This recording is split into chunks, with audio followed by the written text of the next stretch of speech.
আসসালামু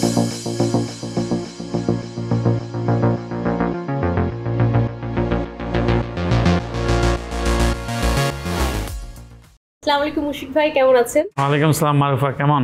ভালো আছি। দীর্ঘদিন পরে আপনার সঙ্গে দেখা, কবে ফিরলেন? কতদিন আছেন ভাইয়া? হ্যাঁ, ফিরেছি 14 তারিখে, আছি 1-2 দিন আরো। ঠিক আছে, আপনার সঙ্গে অনেক আলাপ আছে, আপনি প্লিজ বসুন। Thank you. আপনাকে শুরুতে স্বাগত জানাচ্ছি নিউজ 24 এর বিশেষ সাক্ষাৎকার অনুষ্ঠানে। দর্শকদের সাথে আপনাকে পরিচয় করে দিই। দর্শক, নিউজ 24 এর বিশেষ সাক্ষাৎকার অনুষ্ঠানে আজকে আমাদের সঙ্গে অতিথি হিসেবে রয়েছেন মেক্সিকোতে নিযুক্ত বাংলাদেশের রাষ্ট্রদূত মুশফিকুল ফজল আনসারী, এবং আজকে পুরো অনুষ্ঠান জুড়েই আপনাদের সঙ্গে রয়েছি আমি মারুফা রহমান। প্রথমেই জানতে চাই, গণঅভ্যুত্থান পরবর্তী যে 15 মাস গেল বাংলাদেশের, সেটা আপনার কাছে কেমন লেগেছে? কেমন দেখেছেন সেই বাংলাদেশকে? ধন্যবাদ মারুফা, ধন্যবাদ নিউজ 24 এর দর্শকদেরকে। আসলে বাংলাদেশে আমরা জানি যে সাংবাদিকতার ক্ষেত্রে বাংলাদেশ এক ধরনের নিষেধাজ্ঞার আওতায় ছিল।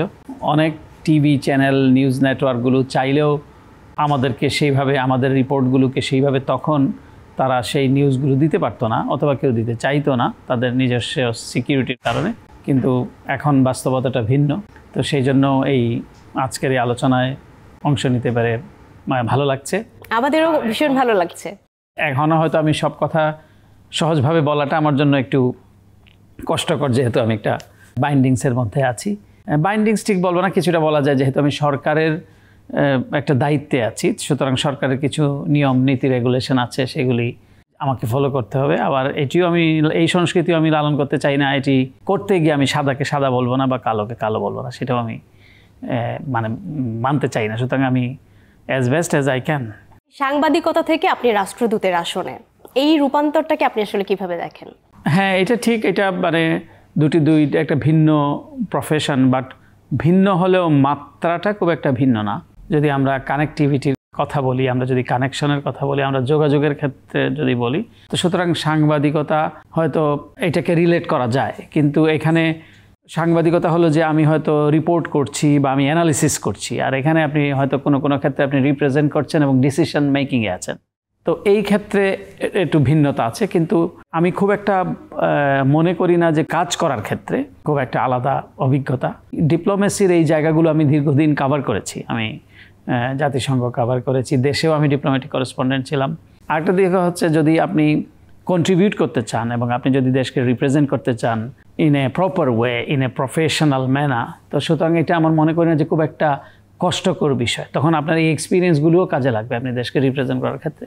এই যে রাষ্ট্রদূতের দায়িত্ব পালন করে, এটাকে কি আপনি ব্যক্তিগত অর্জন হিসেবে দেখবেন, নাকি রাজনৈতিক পরিস্থিতির প্রতিফলন হিসেবে দেখেন? আমি এটাকে আসলে অর্জন, আমি যদি বলি, আমার আগের অর্জনটা খুব একটা খারাপ ছিল না। আমি বলবো যে আমি যদি সাফল্যের, জি, আমি মনে করি যে যখন আমাকে বলা হলো যে আমি রাষ্ট্রদূত হিসেবে সরকারের সঙ্গে, প্রথমত সরকারের সঙ্গে যুক্ত থাকার এক ধরনের আমার আমন্ত্রণ ছিল।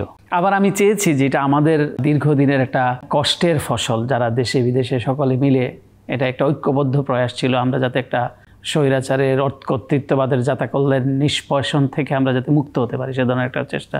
আমাকে যখন কল করা হয়, আমি তখন মনে করেছি যে না, আমি সরকারের সাথে সম্পৃক্ত থাকতে পারি এবং এই সরকারকে আমাদেরকে এগিয়ে নিতে হবে যে কোনো ফর্মে।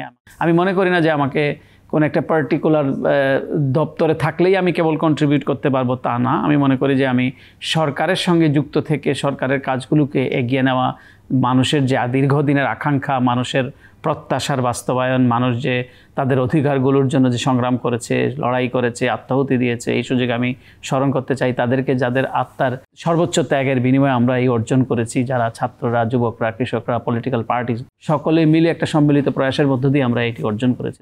বিগত 15 বছরে আপনি যে বাংলাদেশের হয়ে, বাংলাদেশের গণতন্ত্রের জন্য যে লড়াই করেছেন সুদূর প্রবাসে থেকে এবং বারবার আওয়াজ তুলেছেন, তখনকার অভিজ্ঞতাটা কেমন ছিল এবং তখনকার প্রতিবন্ধকতাগুলো আসলে কেমন ছিল? সংক্ষেপে যেটি বলতে চাই যে এটি একা কোনো বিষয় ছিল না, এটা একটা সামষ্টিক, একটা সম্মিলিত প্রয়াস ছিল। এই সংগ্রামে, এই লড়াইয়ে তাদেরই কন্ট্রিবিউশন যারা দেশের থেকে করেছেন, দেশের ভূখণ্ডে থেকে দেশের অত্যাচার নিপীড়ন সহ্য করে, মামলা হামলা হুলিয়াকে মোকাবিলা করে, গুম খুনের মতো বিষয়কে অবজ্ঞা করে অথবা সেগুলোর শিকার হয়ে যারা করেছেন, তাদের কন্ট্রিবিউশন এটা মানে হিউজ, এটা কোনো কোনো কোনো কোনো কিছু দিয়ে পরিমাপ করা যাবে না। বাইরে থেকেও অনেক সোশ্যাল মিডিয়া ইনফ্লুয়েন্সার, অনেক রাইটার, এমন অনেক ব্যক্তি আছেন আপনারা তাদের নামও শোনেননি, কিন্তু তারা দিনের পর দিন কোট হয়েছে নিউ ইয়র্ক টাইমসের মতো, ওয়াশিংটন পোস্টের মতো, CNN, বিবিসির মতো নেটওয়ার্কে। তো সুতরাং অনেকে একাডেমিক ইনস্টিটিউশনের সঙ্গে সম্পৃক্ত, তারাও কিন্তু বিভিন্ন ইন্টারন্যাশনাল অর্গানাইজেশনে কাজ করেছেন। আপনারা জানেন কিনা জানি না, আন্দোলনের চূড়ান্ত রূপ যখন ধারণ করছিল তখন জাতিসংঘের এন্টিটিতে যারা কাজ করেন, তো সেই এন্টিটির মধ্যে বাংলাদেশি যত অফিসার আছেন, প্রায় শতাধিক অফিসার একটি লেটারে চিঠি দিয়েছেন জাতিসংঘ মহাসচিবকে, আপনি যদি বাংলাদেশের বিষয়ে যদি অ্যাটেনশন না দেন, তারা পর্যন্ত চাকরি ত্যাগ।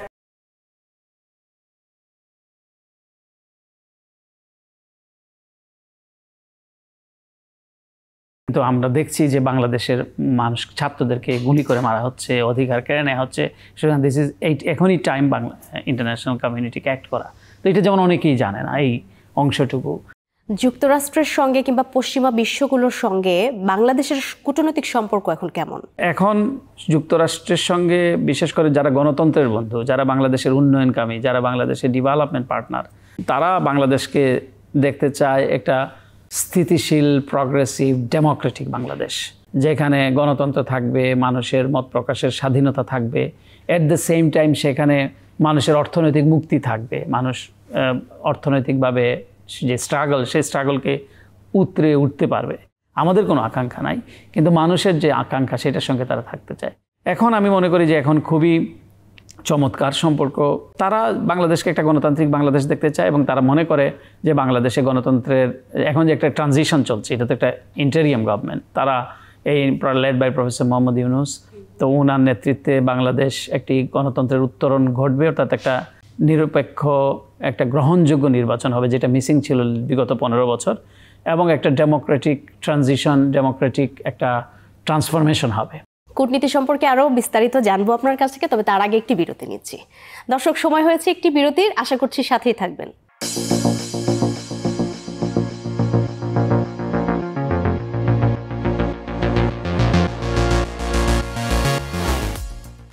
দর্শক, বিরতির পরে আবারও স্বাগত জানাচ্ছি নিউজ 24-এর বিশেষ সাক্ষাৎকার অনুষ্ঠানে। আজকে আমাদের সঙ্গে অতিথি হিসেবে রয়েছেন মেক্সিকোর রাষ্ট্রদূত মুশফিকুল ফজল আনসারী। আমরা কূটনীতি নিয়ে কথা বলছিলাম যে গণ অভ্যুত্থান পরবর্তী বাংলাদেশের কূটনীতিতে আমূল কি পরিবর্তন এসেছে বা সিগনিফিকেন্ট কি পরিবর্তন এসেছে? আমি মনে করি প্রথম পরিবর্তনটা হচ্ছে বাংলাদেশের পররাষ্ট্রনীতি এখন একটা স্বাধীন পররাষ্ট্রনীতি, একটা কারো বিশেষ আনুকূল্য, বিশেষ দেশের প্রতি একাগ্রতা এবং কোনো বিশেষ দেশের প্রতি আমার একটা বিশেষ নতজানু, সেটি নয় বাংলাদেশ। তার মানে বলতে চাচ্ছেন পরাধীন কিংবা নতজানু পররাষ্ট্রনীতির মধ্যে ছিল বাংলাদেশ? অবশ্যই বাংলাদেশ একটা নতজানু পররাষ্ট্রনীতির ভিতর দিয়ে বাংলাদেশ চলছিল। আমি বলছি না যে শতভাগ বাংলাদেশ সেটার থেকে উতরে উঠেছে, কিন্তু আমি একজন স্বাধীন পররাষ্ট্রনীতির সমর্থক হিসেবে আমি বলবো যে এটি বাংলাদেশের একটা বড় উত্তরণ, যে বাংলাদেশ মাল্টিন্যাশনাল ফোরামে হোক, বাইল্যাটারাল ফোরামে হোক, বিটুইন দ্য লাইন, চোখে চোখ রেখে কথা বলে, সেই সক্ষমতা বাংলাদেশ এই অল্প দিনে হলেও সেটা বাংলাদেশ অর্জন করেছে। কিন্তু মুশকিল হয়েছে অনেকের হয়তো অ্যাডজাস্টমেন্টে। আমি মেক্সিকোতে রাষ্ট্রদূত, ধরেন আমি যদি প্রিভিয়াস রেজিম দ্বারা নিয়োগপ্রাপ্ত হই, তখন আমি সেটা বলছি না যে সবাইকে আমূল পরিবর্তন করে ফেলতে হবে বা এটা সম্ভব না। সরকার পরিবর্তন হয়, সরকারের নীতি পরিবর্তন হয়, কিন্তু সরকারের সেই নীতিগুলোর সঙ্গে অ্যাডজাস্ট করতে হয় যারা নীতি বাস্তবায়ন প্রক্রিয়া থাকেন। বিশেষ করে আমি বিউরোক্রেসির কথা বলছি, মানে পলিটিশিয়ানস বা মন্ত্রণালয়ে যেমন যিনি ইনচার্জ থাকেন তার পরিবর্তন ঘটে। এই নীতি বাস্তবায়নের ক্ষেত্রে আপনারা কি কি চ্যালেঞ্জ দেখছেন? নীতি বাস্তবায়নের ক্ষেত্রে আমি সেটা বলছিলাম যে অ্যাডজাস্টমেন্টের কারো হয়তো দ্রুত অ্যাডজাস্ট করেছে, কেউ হয়তো একটু সময় লাগছে, কেউ হয়তো করতেই পারছে না, এরকমই হিউম্যান বিং, তো সেরকমই পরিচালিত হচ্ছে। প্রফেসর মোহাম্মদ ইউনূস যে মেসেজটা দিয়েছেন সরকার গঠনের পর সরকার প্রধান হিসেবে, যে আমাদের সকলের সাথে বন্ধুত্ব, কারোর সঙ্গে বৈরিতা নয়, কিন্তু এবং আমরা মাথা উঁচু করে আমার কাজটা আমাকে সুচারুভাবে করতে হবে, একজন ভিনদেশীর কথায় নয়। পররাষ্ট্রনীতি হচ্ছে আপনার সম্পর্কের মূল ভিত্তি হচ্ছে মিউচুয়াল ট্রাস্ট অ্যান্ড রেসপেক্ট। আমি আপনাকে ট্রাস্ট করব, আপনি আমাকে ট্রাস্ট করবেন, আমি আপনাকে রেসপেক্ট করব, আপনি আমাকে রেসপেক্ট করবেন। কিন্তু আপনি যদি আমার চেয়ে সুপেরিয়র ভাবেন বা আমি যদি আপনার চেয়ে আমি সুপেরিয়র ভাবি, তাহলে বন্ধুত্বটা সেখানে এক্সিস্ট করে না। বন্ধুত্বের মাপকাঠি হচ্ছে সমতা, সমমর্যাদা। তো সুতরাং সেদিকে বাংলাদেশের কিন্তু আরও দরকার আমি মনে করি। আমি বলছি না, যেটা বললাম যে সম্পূর্ণভাবে আমরা সেটা করতে সক্ষম হয়েছি, কিন্তু আমরা এটা বোঝাতে পেরেছি যে আমরা একটি স্বাধীন রাষ্ট্র, আমাদের পররাষ্ট্রনীতি স্বাধীন এবং আমাদের বাংলাদেশের স্বার্থ সংরক্ষণের ব্যাপারে আমরা শতভাগ কমিটেড। বাংলাদেশের স্বার্থ প্রায়োরিটি, এটা সবার আগে। পশ্চিমা বিশ্বের সঙ্গে বাংলাদেশের যে একটা উষ্ণ শীতল সম্পর্ক যাচ্ছে, এটা নিয়ে আসলে বিভিন্ন মহল, বিশেষ করে যারা পরাজিত ফ্যাসিস্টের যারা রয়েছে বা আরও কয়েকটি দেশ থেকে আসলে আমরা শুনছি যে আন্তর্জাতিক অঙ্গনে বাংলাদেশ সম্পর্কে বিভিন্ন প্রোপাগান্ডা করা হচ্ছে। এগুলো আসলে আপনারা কিভাবে মোকাবেলা করছেন? না, এটা ঠিক, এটা তো করবেই। বাংলাদেশ সম্পর্কে আমরা দেখেছি শুধু পরাজিত শক্তি না, একটা বিশেষ দেশ থেকে আমরা দেখছি সেটা পরিচালিত হয়েছে। তাদের মিডিয়াগুলো কিভাবে কোনো ধরনের ফ্যাক্ট চেকিং ছাড়াই তারা কি ধরনের রিপোর্টগুলো করেছে আপনারা দেখেছেন। এবং একটা সরকারকে, একটা দেশকে তারা প্রতিপক্ষ বানিয়ে ফেলেছে। আমি বলছি না যে আমার দরজা জানালা সব বন্ধ করে দিতে হবে, প্রতিবেশী দেশের সঙ্গে সম্পর্ক থাকবে না, আমি এটাতে বিশ্বাসী না। প্রতিবেশী দেশের সঙ্গে আমাদের প্রতিবেশীমূলক সম্পর্ক থাকতে হবে, সম্পর্কটা হতে হবে সমমর্যাদার। যেমন এখন কোনো দেশ আগে বলতেন, প্রতিবেশী যখন বাংলাদেশ নিয়ে কিন্তু প্রশ্ন হতো, তখন বলতো যে বাংলাদেশের নির্বাচন এটা বাংলাদেশের অভ্যন্তরীণ বিষয়। আবার এই দেশই এখনই বলছে আমরা এইরকম নির্বাচন দেখতে চাই, এরকম নির্বাচন দেখতে চাই না। সুতরাং তাদের ক্ষেত্রেও পরিবর্তন আসছে, তাদের ল্যাঙ্গুয়েজের ক্ষেত্রেও বা অন্য অপর দেশের ক্ষেত্রেও। কিন্তু পরিবর্তনটা আমি মনে করি যে এই পরিবর্তনটা আমার বিবেচনা হয়তো আরও বেশি পরিবর্তন হওয়া দরকার ছিল। আসলে যেই পরিবর্তনের জন্য আপনারা লড়াই করলেন বা প্রবাসীদের যে আকাঙ্ক্ষার জায়গা, সেটি আসলে কতটুকু পূরণ হওয়ার পথে? সামগ্রিক যে মানুষের অভ্যুত্থান হয়েছে, হওয়ার মাধ্যমে সরকারের পরিবর্তন হয়েছে, কিন্তু সেই এখন আমাদের আমি মনে করি এখনও আমাদের একটা রেভলিউশন দরকার। যেই রেভলিউশনের মাধ্যমে ধরেন আমাদের মানসিকতার পরিবর্তন করবে। সাংস্কৃতিক একটা বিপ্লবের কথা বলছেন, মানুষের আচরণগত কিংবা সামাজিক সাংস্কৃতিক, রাইট, এইটাই। এবং যারা সমাজের যারা বিচক্ষণ লোক, যারা সমাজের যারা পলিসি ডিসিশনে আছেন, পলিসি মেকিংয়ে আছেন, তাদেরও এটা মনে রাখা উচিত যে এই সমাজ হয়তো আমি একটা প্রিভিলাইজ কোনো একটা কারণে আছি, বাট ধরেন ডিসিশন মেকিংয়ে এসে আমি মনে করি সিনিয়র বিউরোক্রেট, তিনি যদি ভাবেন যে না, এই গরিব দেশের মানুষের কষ্টার্জিত ট্যাক্সের পয়সায় আমাকে বেতন দেওয়া হয়, আমি সেই বেতন ভাতা নিচ্ছি কী করার জন্য? তাদেরকে সার্ভ করার জন্য।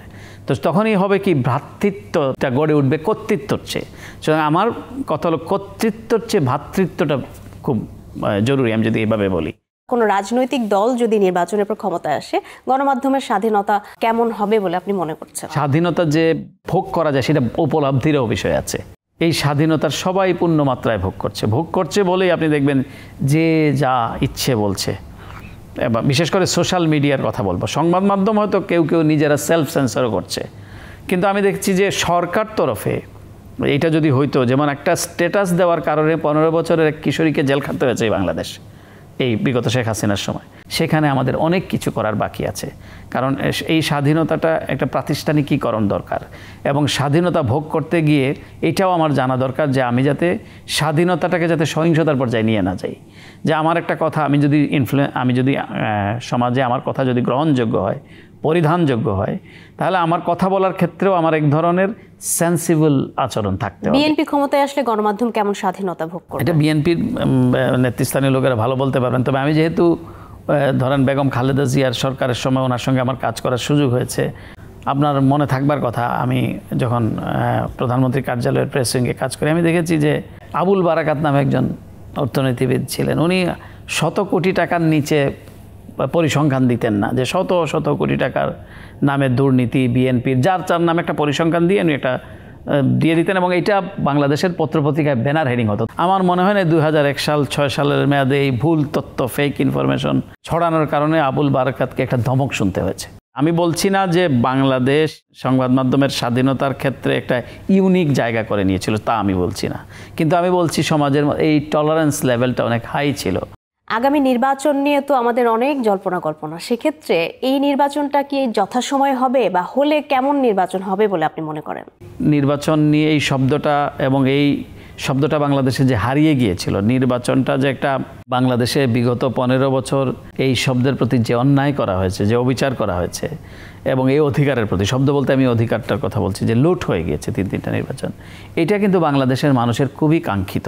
আমি মনে করি যে এটা মূল দায়িত্ব সরকারের, এবং সেই অ্যাটমসফিয়ার তৈরি হচ্ছে বাংলাদেশে। লাতিন আমেরিকার দেশগুলো সম্পর্কে বাংলাদেশের মানুষের মনে হয় একটু যোগাযোগ কিংবা ধারণাটা কম। সেক্ষেত্রে আপনি কোনো উদ্যোগ নেবেন কিনা বাংলাদেশের মানুষদের জন্য ওখানে অপরচুনিটিস তৈরি করার বা যোগাযোগটা আরও একটু শক্তপোক্ত করার? আমাদের রেডিমেড গার্মেন্টস সেখানকার বাজারে প্রবেশ করেছে। আমাদের সব ব্র্যান্ডের যে YSL, আপনি জারা, H&M, এই সমস্ত প্রতিষ্ঠানগুলো বাংলাদেশি কাপড় সেখানে বিক্রি করছে। আমরা পাটজাত প্রোডাক্টের মার্কেটে প্রবেশ করছি, আমরা মেডিসিনের মার্কেটে প্রবেশ করছি। এখন $800 মিলিয়ন কাছাকাছি আমাদের দুই দেশের বাণিজ্যিক সম্পর্ক। নতুন যে আমাদের যে বাজার, আমাদের প্রোডাক্টগুলো তাদের সেখানে পরিচিত করা, এবং যেটা হয়েছে একটা সুবিধা আমরা পেয়েছি সেটা হলো আমেরিকাও কিন্তু যে ট্যারিফের মুখোমুখি আমরা হয়েছি, মেক্সিকো হয়েছে, ভিয়েতনাম, চায়না, এগুলোর থেকে তারা প্রায় 1.5-2 বিলিয়ন, নট মিলিয়ন, $বিলিয়ন তারা প্রোডাক্ট নেয়।